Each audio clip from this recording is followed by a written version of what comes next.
In today's video, I'm going to teach you how to change the font in the Squarespace app. Whether you're refreshing your brand look or just want to experiment with new styles, changing fonts in Squarespace is quite straightforward. I'll guide you through each step so you can personalize your website to perfectly match your vision. To begin, you'll first need to head over to your Squarespace homepage. If you're already logged in, you should see your dashboard. On the left-hand side, there's a panel with various options. From this panel, you'll want to click on Website.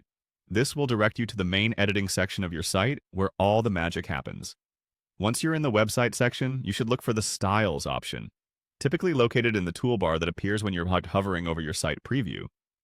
This is where you can adjust various style settings for your web page. After clicking on Styles, the next thing you'll need to do is click on Fonts.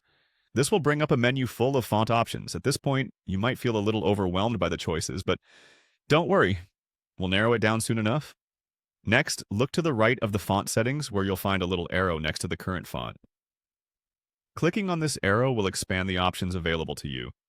Here you'll want to select Heading to change fonts for your headers. This is where you can make your website's headings stand out and catch visitors' attention.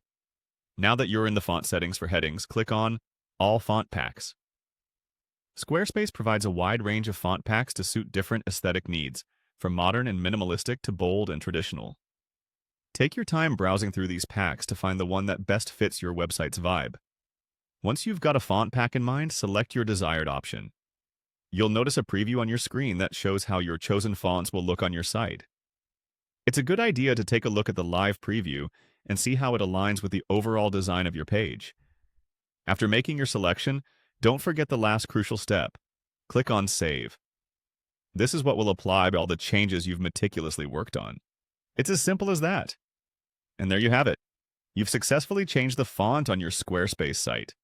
Experimenting with different fonts can give your site a fresh look and make sure it visually reflects your brand or personal style. Feel free to revisit these steps whenever you want to update your site's appearance. Thanks for tuning in, and happy designing!